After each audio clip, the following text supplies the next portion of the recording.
তাহলে ওই অপ্রাসঙ্গিক দিকটাকে আমরা সরিয়ে রেখে আমরা একটা প্রাসঙ্গিক দিকে চলে আসি। সেই প্রাসঙ্গিক দিকে অবশ্যই যে 80 পথ চলা, যে তুমি কথাটা বললে যে 20 তুমি এগিয়ে আছো বটে, কিন্তু বাকি 80%টা কিন্তু তোমার নিজের লড়াই। তাই সেই 80% যদি তুমি একটু মানুষকে, যারা ইউথ এই ভিডিওটা দেখছে, এই পডকাস্টটা দেখছে, তাদেরকে যদি একটু হেল্প করো যে ওই 80%টা চলার বেস্ট উপায় কি বা কিভাবে চলবো, কারণ সেই 80টা কিন্তু সকলকেই চলতে হচ্ছে। সেটা কোনো বড় মানুষের তারা সন্তান হোক বা না হোক, তারা 0 থেকে স্টার্ট করুক না কেন, তারা যদি একটু জানতে পারে, তাহলে আমার বেসিক্যালি মনে হয় যে ওরা এই 80টা থেকে অন্তত 10, 20, 30 করে আস্তে আস্তে এগাতে পারবে। তোমার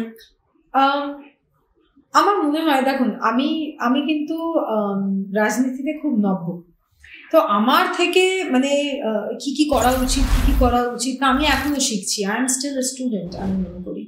যদিও একটা গোটা চলতা ফিরতা এনসাইক্লোপিডিয়া রাজনীতির আমার বাড়িতে আছে, যার নাম আমার বাবা, এবং তাই জন্য হয়তো অনেক ক্ষেত্রে যারা খুব সিরিয়াসলি রাজনীতিটা করতে চায়, তাদের পরিবারের কেউ একজন রাজনীতিবিদ থাকা মানে যে সে তার রেডি রেফারেন্সটা সেখানে কনস্ট্যান্টলি পেয়ে যাচ্ছে।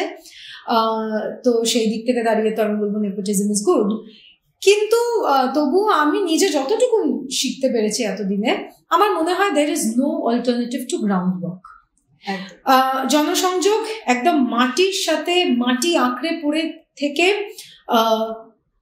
রাজনীতি করতে গিয়ে তোমার যে ফাইনাল যে লোকটা যার পর্যন্ত তোমাকে রিচ করতে হচ্ছে, যে তোমার পরিষেবা, যে তোমার প্রাপক, যে তোমাকে ভোটটা দেবে, সেই পরিবারগুলোর মধ্যে মানে সেই লোকগুলোর কাছে পৌঁছে যেতে হবে, সেই মানুষগুলোর কাছে পৌঁছে যেতে হবে, জনসংযোগ বাড়াতে হবে।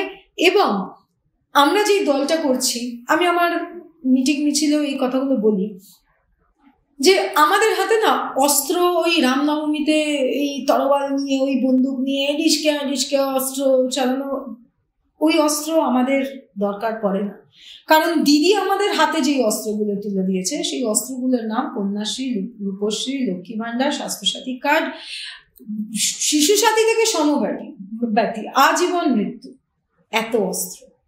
সেই অস্ত্রগুলোকে কাজে লাগাতে হবে। আমাদের মানুষের কাছে পৌঁছে গিয়ে শুধুমাত্র পশ্চিমবঙ্গ সরকার, মা মাটি মানুষের সরকার, নেত্রী মমতা বন্দ্যোপাধ্যায়, অধিনায়ক অভিষেক বন্দ্যোপাধ্যায় যে কাজের যে বিস্তার, সেইটাকে মানুষের সামনে তুলে ধরতে হবে। And our job is done. এইবারে ব্যক্তিগতভাবে তুমি যদি বলো, তোমাকে সংগঠন নিজের বানাতে হবে। কিভাবে বানাতে হবে? না কোয়ালিটি ওভার কোয়ান্টিটি। তোমার 100 জন দরকার নেই যে আশেপাশে তোমার আগে পেছনে ঘুরে বেড়াবে সারাক্ষণ।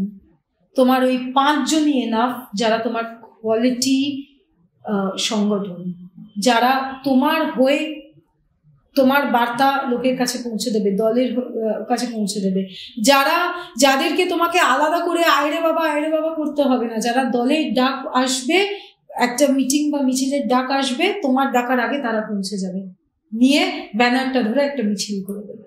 Quality over quantity. কোয়ালিটি সংগঠন মেনটেন করতে হবে, এবং সাথে যারা আছে তাদেরকে একেবারে নিজের বৃহত্তর পরিবার বানিয়ে এগিয়ে চলতে হবে। কেউ বড় না, কেউ ছোট না। এখানে আমি তো তাই মনে করি, কেউ বড় না, কেউ ছোট না, বড় একজনই, আমাদের সর্বময় নেত্রী মমতা বন্দ্যোপাধ্যায়।